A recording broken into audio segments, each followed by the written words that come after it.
अजब देश की गजब कहानी। कहना मैं क्या चाहता हूँ, एक पुरुष महिला बनकर के लक्ष्मी भंडार का लाभ उठा रहा था। बहरामपुर में हुई उसकी गिरफ्तारी।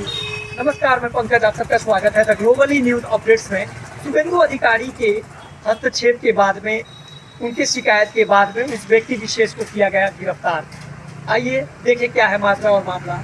आप सबका दिन शुभ हो। भारत माता की जय, हिंदुस्तान जिंदाबाद।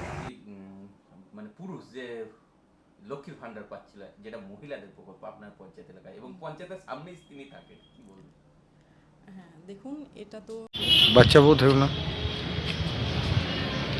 पुरुष होकर के भी ले रहे थे लक्ष्मी भंडार का लाभ। शुभेंदु अधिकारी के खुलासे के बाद बहरामपुर से आरोपी गिरफ्तार। पश्चिम बंगाल के मुर्शिदाबाद जिले के बहरामपुर से एक हैरान कर देने वाला मामला सामने आया है, जहां एक पुरुष द्वारा महिलाओं के लिए चलाई जा रही सरकारी योजना का वित्तीय लाभ उठाने के आरोप में पुलिस ने उसे गिरफ्तार कर लिया है। आरोपी की पहचान रकीबुल शेख के रूप में हुई है। बुधवार को राज्य के मुख्यमंत्री शुभेंदु अधिकारी ने अन्नपूर्णा योजना के फॉर्म जारी करने के दौरान इस धोखाधड़ी के सार्वजनिक रूप से खुलासा किया था। मुख्यमंत्री ने अपने संबोधन में रकीबुल शेख का जिक्र करते हुए इस बात पर आश्चर्य और चिंता जताई कि कैसे एक पुरुष महिलाओं के लिए विशेष रूप से बनाई गई लक्ष्मी भंडार योजना का लाभ उठा रहा था। मुख्यमंत्री के इस खुलासे के तुरंत बाद प्रशासन हरकत में आया और पुलिस ने तत्परता दिखाते हुए आरोपी रकीबुल शेख को गिरफ्तार कर लिया है। फिलहाल पुलिस इस बात की जांच कर रही है कि आरोपी ने सरकारी प्रणाली में सेंध लगा करके इस धोखाधड़ी को कैसे अंजाम दिया और क्या इस काम में विभाग का कोई अधिकारी या कर्मचारी भी शामिल है। आइए इससे जुड़ा हुआ देखें एक रिपोर्ट और चीज़ों को समझे विस्तार से। लेकिन जो भी हो, सलाखों के पीछे तो सबको जाना है जो गलत किया है, ऐसा दावा है सूत्रों का।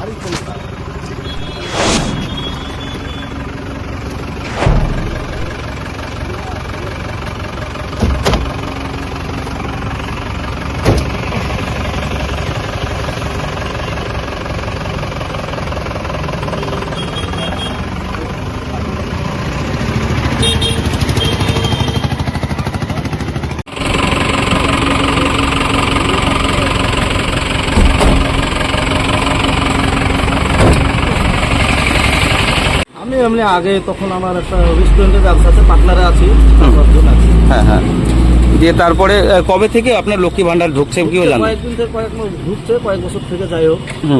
দিয়ে তারপরে কিভাবে ঢুকছে আমি নিজেও জানতাম না। আমি বিডিও অফিসে গিয়েছিলাম, বিডিও অফিসে জানানোর পর কোনো রেসপন্স পাইনি। আমি বলতে কোনো রেসপন্স পাইনি। মানে অফ করার জন্য বলেছিলেন যে আমার? হ্যাঁ, অফ করার জন্য গিয়েছিলাম। আমি বললো দুদিন পরে এসে গিয়েছিলাম, কোনো পাত্তা পাইনি আমি। মানে আর কে কে পায় বাড়িতে লক্ষ্মী ভান্ডার? আর কেউ পাই না। আপনার স্ত্রী? আমার স্ত্রী তো পাবে স্বাভাবিক। এই যে আজকে মুখ্যমন্ত্রী যে আপনার নাম করলো, কি মনে ভাবছেন, কিভাবে হলো এটা ঘটনাটা? যেটা হবে সরকার নিয়ম অনুসারে সেটা করতে হবে আর কি। প্রায় কতদিন থেকে পাচ্ছেন মনে হচ্ছে, আপনার কতটা জানেন? 2 বছর থেকে এরকম হবে, 2 বছর 1.5 বছর। কীভাবে ঢুকেছে আমি নিজেও জানি না, কীভাবে ঢুকেছে আমি নিজেও জানি না। অ্যাপ্লাই কীভাবে হয়েছে অ্যাপ্লাই তাও জানি, আমি তো অ্যাপ্লাই করিনি। মানে যে অ্যাপ্লাই না করেও পাচ্ছেন, মানে এর জন্য কার কাছে গেছিলেন? এর জন্য দায়ী প্রশাসন, সরকার আর কি। সরকার দেখতে পাচ্ছে না যে একটা ছেলের অ্যাকাউন্টে কিভাবে টাকা ঢুকছে, সেটাও যাচাই করা দরকার ছিল। এখন এই লক্ষ্মীর ভান্ডারটা দুর্নীতি হয়েছে বলে আমার কাছে এখন সবাই। এই যে মুখ্যমন্ত্রী যে আজকে নাম করলো, কতটা খারাপ লাগছে বলে মনে হয়? বিশাল খারাপ, বিশাল। যে এই দুর্নীতিতে হওয়ার কারণ কি মনে হচ্ছে? তৃণমূল সরকার? না, রাজনীতি লেভেলের সঙ্গে তো যুক্ত নেই আমি। কোন কি করে হলো জানে, হয়তো আশেপাশে দুশ্মন থাকতেও পারে। মানে আপনার কোন ব্যাংকে অ্যাকাউন্টে রয়েছে এই অ্যাকাউন্টে? গৌরী গ্রামীণ মিনি ব্যাংকে, কোঅপারেটিভ মিনি ব্যাংক। কখন জানতে পারলেন যে আপনার অ্যাকাউন্টে টাকা ঢুকছে বা লক্ষ্মী ভান্ডার ঢুকছে? আমি জানতে পেরেছিলাম, সঙ্গে সঙ্গে জানতে পেরেছিলাম আর কি। আমি যখন আপডেট করি প্রায় মাঝে মধ্যে, তখন আমি যাওয়ার পর তখন ব্যাংকেও কিছু বলে না আমাকে আর কি। ব্যাংকেও কিছু বলে না। 4-5টা বন্ধুর কাছে পরামর্শ নিলাম, তারা ভালো ডিপার্টমেন্টে জব করে। তারপর ওরা বললো যে ঢুকুক, অসুবিধা নাই। ভিডিওতে যাওয়ার পর আমি এটা বলেছিলাম। কোন অফিসে, কোন দপ্তরে গিয়েছিলেন আপনি? ভিডিও অফিসে গেছিলাম। বিডিও অফিস থেকে কি ছাড়া দিয়েছে?